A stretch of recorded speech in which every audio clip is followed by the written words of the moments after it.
We have our flagship offering, which is our Element computer. It is a tower chassis that's convertible to rack mount. I think we're one of the few, if not only, companies that have a convertible chassis that can be bought as a tower or as a rack, and the chassis is the same looking. In the rack version, it's a 5-space rack. The front does stick out a little bit more than other rack mount computers, but most people love how it looks in their rack. So they have no problem putting it prominently right in front of their mixing board. And one of the reasons they can do that is because it's silent. You can record with one of your most sensitive condenser tube microphones, and you're more likely to hear the bleed through from your headphones than you will from any fan or mechanical noise from our Element. And this opens up a new world for a lot of guys in project studios and even some major studios, because they don't have to pay those thousands of dollars and all those headaches, and one of them being running down the hall to where the computer is, to put the computer 100, 200, 300, 400, 500 feet away from the engineering room. It's right there. I mean, it's nice to be able to say, hey, could you burn me a copy of that? And the computer that you have the master tracks on is right there. And with the rain recording Element, you can do that. The chassis is entirely aluminum. I mean entirely. The outside, the panels, the internal frame, the motherboard tray, the back plane, the drive bays, they're all made out of aluminum. The reason we chose to do this was threefold: weight, silence, and heat dissipation. We claim that our computers are virtually silent, and they are. They run at anywhere from 25 to 20 dB, depending on your usage. The average studio noise floor is about 26 dB, so we're well under it. The way we achieve this, we have Zalman cooling technology for our CPUs and our power supplies. They make fantastic product, and that's pretty much all they do for a living, and they do it really, really well. They work very closely with us, so we deploy the best product that will silently cool our systems, but not make it so they will fail with that low cooling. But I guess the biggest contributor to our cooling and silencing is the chassis itself. The chassis is the heatsink. Because it's all aluminum, and because it's 5 spaces, or in the tower configuration, it's about 18 inches high, it has plenty of room for it to be convection cooled. So the fans, the CPU fan, the backplate fan that only comes on if it overheats, and the power supply fans all can run at very low RPMs. As a matter of fact, our CPU fan runs at 900 RPMs, which is virtually inaudible.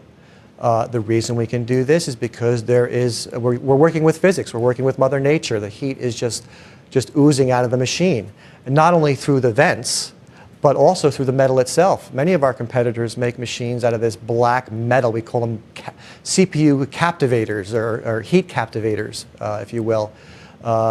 Steel, especially black steel, will reflect the heat back in. It won't let it through the chassis. So these computers, those fans, need to run at high speeds or be overcooled because of the chassis.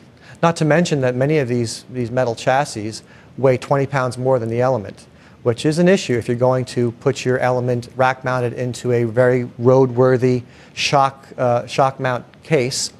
But 20 pounds is certainly a lot less than, well, our systems weigh about 30 pounds fully loaded, and some of our competitor rack mount machines weigh as much as 50. But all in all, the Element as our flagship offering is what we call the universal donor computer.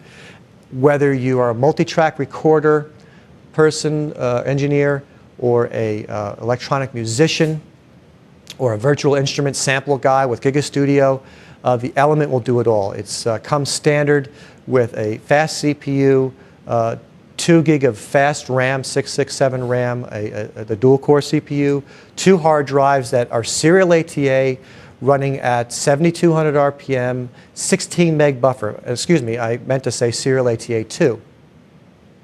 There's another aspect to the Element and rain recording technology. We do take some time to deploy our technology.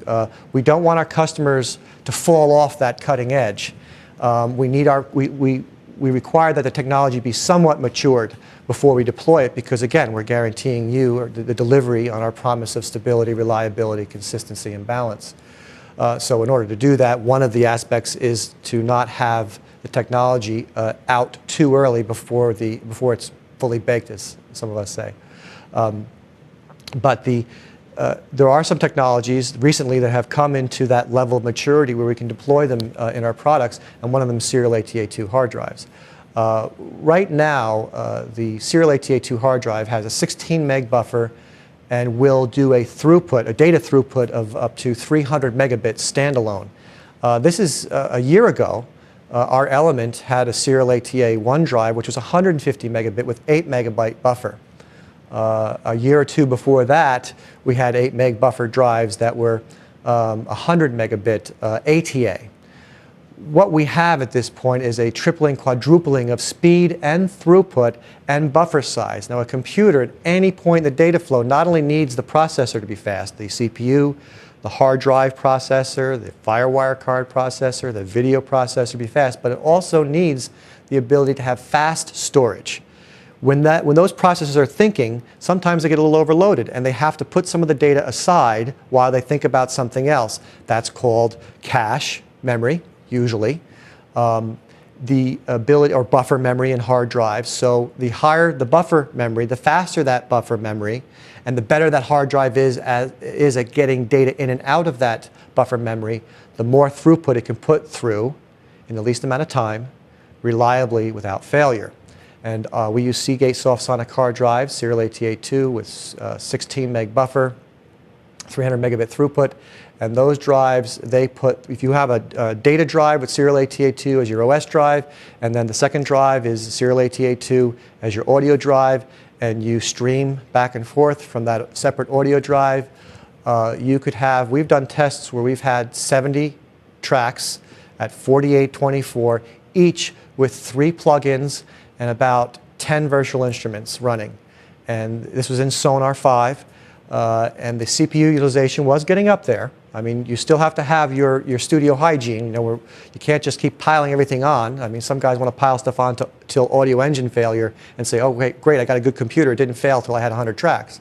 Let's talk about real world use here, which is doing 16, 24, 32, 48, even upwards of 70 track mixdowns with the serial ATA2 technology. And the ability for the data to come on and off those hard drives so fast, so efficiently, and without error, we can get those high track counts without any issue and any audio dropout.